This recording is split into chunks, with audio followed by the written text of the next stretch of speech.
Bismillahirrahmanirrahim. We will do the pregnancy of unknown location. That is again very important topic. अच्छा, इसमें से काफ़ी BCQs आते हैं. किस तरह से आते हैं पहले हम थोड़ा सा कर लेते हैं इसको, फिर मैं आपको गाइड करूँगी कि किस तरह से आपके पास BCQs आते हैं. ठीक है, ओके. तो आपने एक्टोपिक किया है और आपने मिसकैरेज भी किया है, तो अब आपके लिए ये समझना ईजी रहेगा. Okay, the term of the pregnancy of unknown location. ठीक है, आप देखें टर्म ही बता रही है कि प्रेगनेंसी की लोकेशन अननोन है, हमें नहीं मालूम कि कहाँ पे, ना तो यूट्रस में है ना तो यूट्रस के बाहर है. There is no science of the pregnancy inside the uterus or extra uterine. Okay, ना ही हमें retained production of the product of the conception मिल रही हैं ट्रांसवेजाइनल अल्ट्रासाउंड पे. ओके, तो उसे हम कहते हैं प्रेगनेंसी ऑफ अननोन लोकेशन. आपको सिर्फ पेशेंट आएगी आपके पास पीटी पॉजिटिव के साथ, जब आप अल्ट्रासाउंड करेंगे उस पेशेंट का तो आपको प्रेगनेंसी कहीं पे भी नहीं मिलेगी. ठीक है, ना तो आपको यूट्रस के अंदर मिलेगी, ना यूट्रस के आउटसाइड मिलेगी, ना ही आपको RPOCs मिलेंगे. तब आप उसे कंसीडर करते हैं pregnancy of unknown location. Pregnancy site will not be visualised in 8 to 31% of the early pregnancy scan. Okay, कितने परसेंट अर्ली प्रेगनेंसी स्कैन में आपको विजुलाइज नहीं होती? 8 to 31%.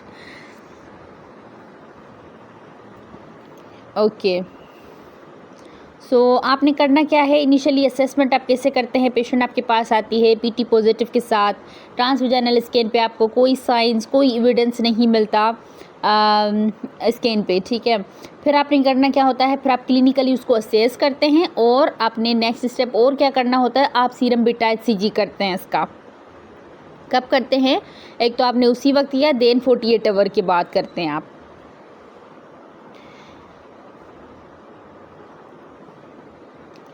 ओके, तो अगर आपने सीरम बीटा HCG किया, वो आपकी पॉजिटिव आ गई, तो इसका मतलब ये नहीं है कि इसको इंट्रायूटेराइन प्रेगनेंसी ही है. ठीक है, आपने अदर काजेज़ को रूल आउट करना है जिसमें बीटा HCG रेज्ड होता है. What are other causes? That is the posterior cranial fossa germ cell tumour and the placental trophoblastic tumour. Okay, somehow जो गाइडलाइन कहती है कि प्रोजेस्टेरोन का भी थोड़ा बहुत रोल है प्रेगनेंसी ऑफ अननोन लोकेशन को डायग्नोज करने में. ओके, अब आपने इन्वेस्टिगेशन के लिए आप HCG करते हैं, अल्ट्रासाउंड करते हैं और प्रोजेस्टेरोन करते हैं. ठीक है, तो HCG और अल्ट्रासाउंड का क्या रोल है, आपके पास HCG की कितनी वैल्यू होनी चाहिए जब आपके पास अल्ट्रासाउंड पे जेस्टेशनल सेक विजिबल होगा, ये आपका BCQ है. अब गाइडलाइन कहती हैं कि अगर आपकी बीटा HCG की वैल्यू बिटवीन द 1000 to 2000 तक अगर हो जाए ना, तो फिर आपका नेक्स्ट स्टेप होना चाहिए ट्रांसवेजाइनल अल्ट्रासाउंड, क्योंकि इतनी वैल्यू पे ट्रांसवेजाइनल अल्ट्रासाउंड पे अगर प्रेगनेंसी है तो वो विजुलाइज होनी चाहिए. ठीक है, और मल्टीपल प्रेगनेंसी में क्योंकि बीटा HCG सिंगल प्रेगनेंसी से ज़्यादा होती है, तो उसमें फिर आप जो इंटरप्रिटेशन करें तो वो विद क्वेश्चन करें. ठीक है, क्योंकि वो लिटिल हायर होती है, तो आपने उसमें एक्स्ट्रा 2 या 3 डेज़ देने हैं उसको, ताकि वो विजुलाइज हो जाए आपके स्कैन पे. ओके, अब प्रोजेस्टेरोन का क्या रोल है, प्रोजेस्टेरोन कैसे हमें बताएगा वायबिलिटी ऑफ द प्रेगनेंसी. अच्छा, अब गाइडलाइन ये कहती हैं कि अगर आपकी प्रोजेस्टेरोन लेवल, क्योंकि कार्पस ल्यूटेम बनता है ना, तो इस वजह से जो शुरू वाले 8 to 10 वीक्स होते हैं ना, उसमें आपकी प्रोजेस्टेरोन की जो लेवल होती है वो रेज्ड होती है. बट अगर आपकी प्रेगनेंसी फेल हो जाती है तो फिर वो डिक्लाइन हो जाती है. ओके, तो अगर आपकी प्रोजेस्टेरोन की लेवल आपने की, अगर वो 25 मिलीमीटर नैनोमोल से कम है ना, तो इट मीन्स कि नॉन वायबल प्रेगनेंसी है.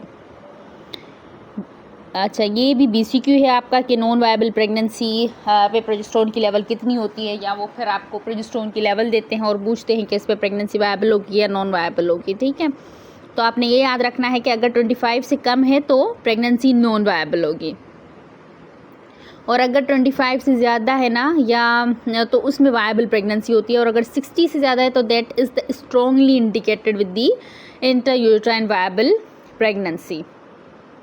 ठीक है, तो ये वैल्यूज़ आपने याद रखनी है कि बीटा HCG की कितनी वैल्यू होनी चाहिए जब आपको अल्ट्रासाउंड पे जेस्टेशनल सेक विजिबल होगा, और प्रोजेस्टेरोन की कितनी वैल्यू होनी चाहिए जब आपको वायबल प्रेगनेंसी विजिबल होगी. ठीक है,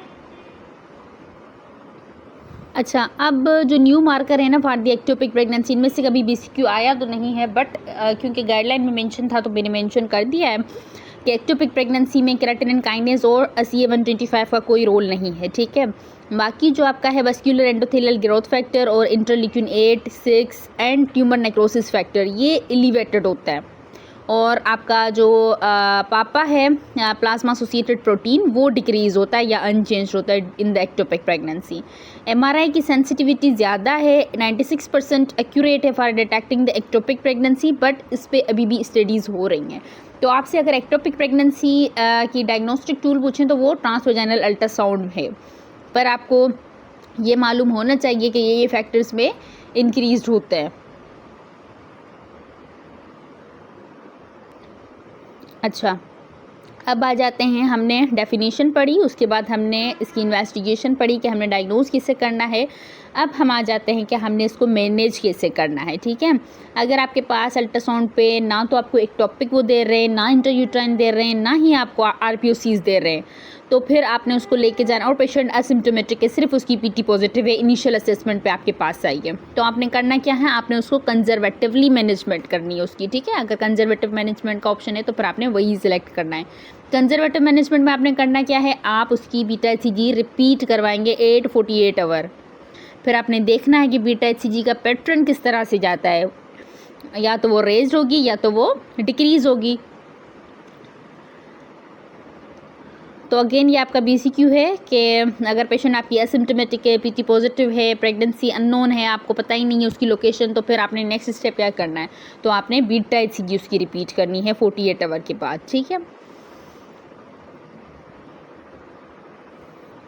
ओके, अब यहाँ पे एक बात समझें कि बीटा HCG के पैटर्न को आप किस तरह से फॉलो करेंगे। आपने बीटा HCG उसकी रिपीट करवाई, ठीक है, पहले तो आपने उसी वक्त की, फिर देन आपने 48 आवर के बाद की, फिर आपने पैटर्न देखना है कि अगर इंट्रायूटेराइन प्रेगनेंसी होगी ना तो उसमें बीटा HCG की जो वैल्यू है वो 48 आवर में 66% रेज्ड होगी, ठीक है। तो इट मीन्स के इंट्रायूटेराइन प्रेगनेंसी अगर इतनी रेज्ड होती है तो फिर आपने नेक्स्ट स्टेप पे क्या करना है, फिर आप ट्रांसवेजाइनल अल्ट्रासाउंड करेंगे। ओके, तो अभी तक जो हमने पढ़ा उसकी ये समरी है, शॉर्ट समरी है, यू कैन सी हियर। सबसे पहले definition, pregnancy of unknown location हम उसे कहते हैं जब हमें PT पॉजिटिव हो और अल्ट्रासाउंड पे हम प्रेगनेंसी को लोकलाइज नहीं कर पा रहे, हमें कहीं पे भी नहीं मिल रही। इसका इंसिडेंस कितना है, अर्ली स्किन्स में कितनी होती है, ये तकरीबन 8 to 31% होती है। कितनी वैल्यू पे आपको जेस्टेशनल सेक विजिबल होता है, according to guideline it is about 1000 to 2400 international unit per litre. और प्रोजेस्टेरोन की लेवल कितनी होनी चाहिए, अगर लेस देन दी 25 है इट मीन्स के failing pregnancy or non viable pregnancy. अगर 60 से ज़्यादा है that indicate the healthy intrauterine pregnancy, viable intrauterine pregnancy, okay. और 48 आवर का रूल का क्या मकसद है कि अगर आपकी बीटा HCG 66% से ज़्यादा रेज्ड हो जाती है ना तो इट मीन्स कि इंट्रायूटेराइन प्रेगनेंसी है।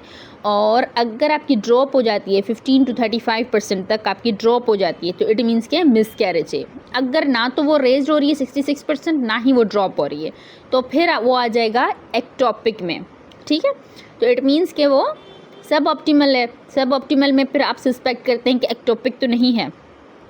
अगर पेशेंट असिम्टोमेटिक है तो फिर आपने उसको कंजर्वेटिवली मैनेज करना है। तब तक आप कंजर्वेटिव मैनेजमेंट करेंगे जब तक आप डायग्नोस नहीं कर पा रहे हैं कि उसकी डेफिनेटिव लोकेशन क्या है, ठीक है।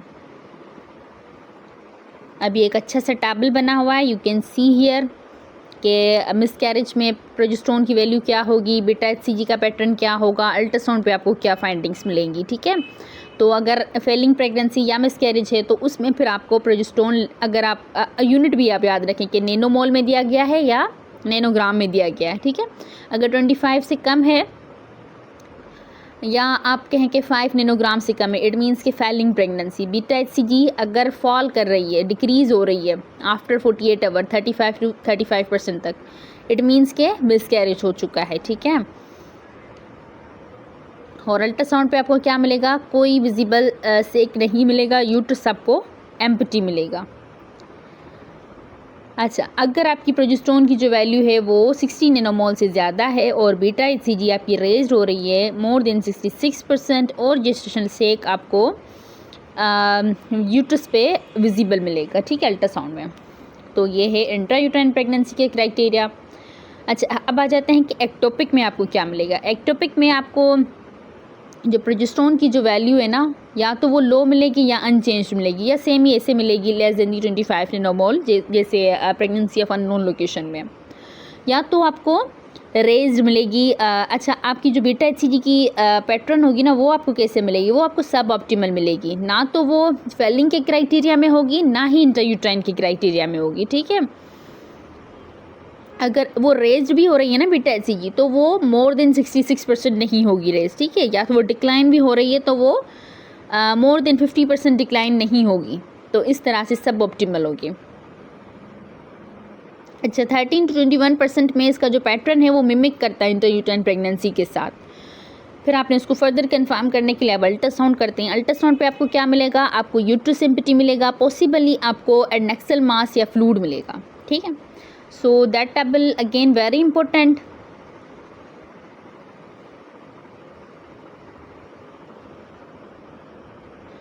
अच्छा, जो अब आ जाते हैं कि प्रेगनेंसी ऑफ अननोन लोकेशन आपको इनिशियल असेसमेंट में अगर मिल गई है ना, आपने उसको फॉलो किया, कंजर्वेटिवली आप मैनेज कर रहे हैं, आप बीटा HCG की जो उसके ब्लड टेस्ट हैं वो रिपीट करवा रहे हैं, तो उसका आउटकम क्या होता है। तकरीबन जो 44 to 69% ये प्रेगनेंसीज फेल जाती हैं, ये अबॉर्ट हो जाते हैं, ठीक है। और इनमें से कुछ प्रेगनेंसीज हैं जो इंट्रायूटेराइन प्रेगनेंसीज हो जाती हैं, ठीक है, वायबल हो जाती हैं। और 8 to 40% एक्टोपिक प्रेगनेंसी में कन्वर्ट हो जाती हैं, ठीक है।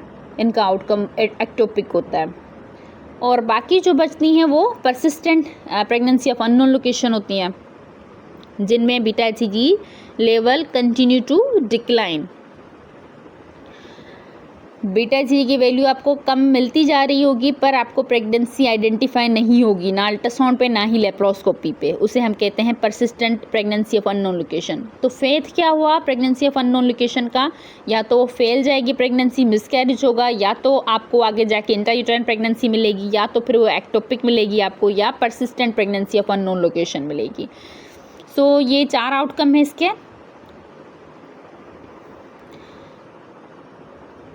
ओके, तो आपकी अब मैनेजमेंट आप कैसे करेंगे। मैनेजमेंट डिपेंड करता है कि पेशेंट सिम्टोमेटिक है या नहीं है, और आपके डिपेंड करता है बीटा HCG के पैटर्न पे, ठीक है। अगर पेशेंट सिम्टोमेटिक है ना, तो फिर तो आपने सर्जरी करनी है, या तो आप लेप्रोस्कोपी करें या लेप्रोटमी करें, आपने इमीडिएट सर्जिकल मैनेजमेंट करनी होती है।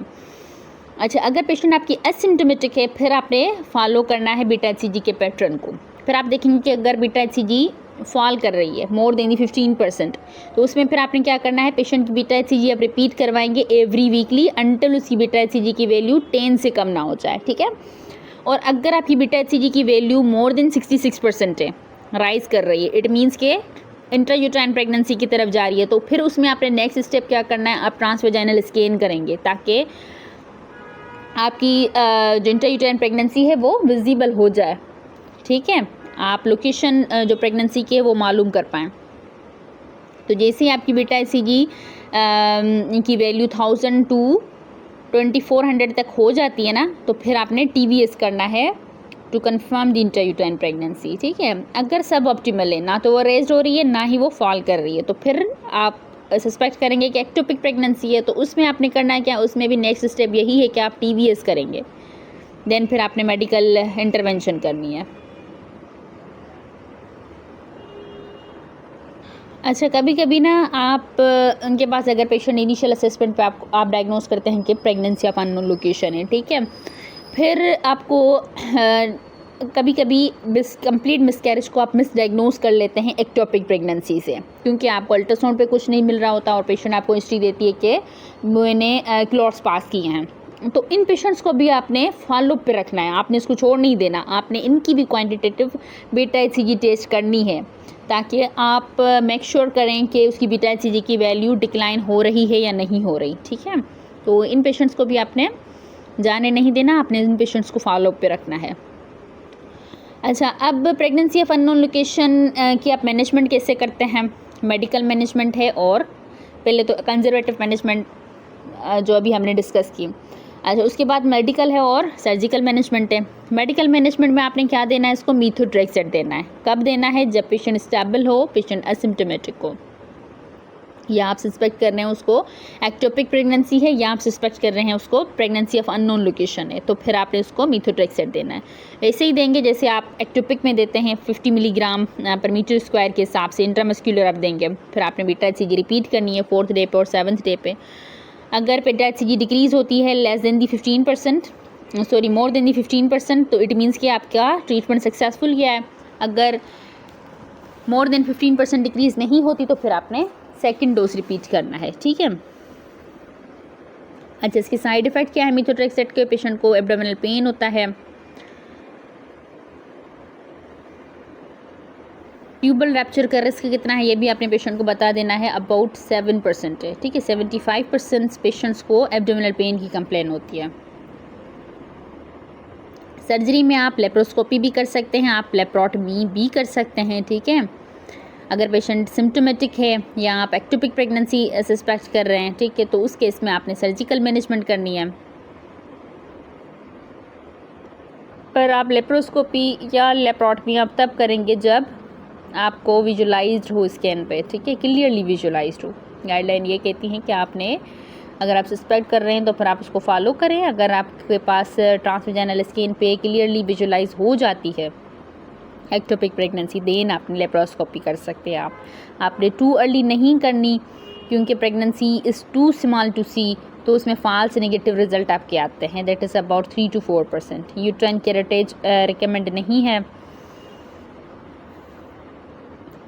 अच्छा, तो कंक्लूजन यही है इसका कि आपने कंजर्वेटिव अप्रोच करनी है अगर पेशेंट एसिम्प्टोमेटिक हो। जब तक आप डेफिनेटिव डायग्नोस ना कर पाएँ तब तक आपने उसको कंजर्वेटिवली ही मैनेज करना है। फॉलोअप के लिए आपने कंटिन्यू मॉनिटरिंग करनी है with the beta HCG and ultrasound जब तक आपकी प्रेगनेंसी लोकलाइज्ड नहीं हो जाती, ठीक है।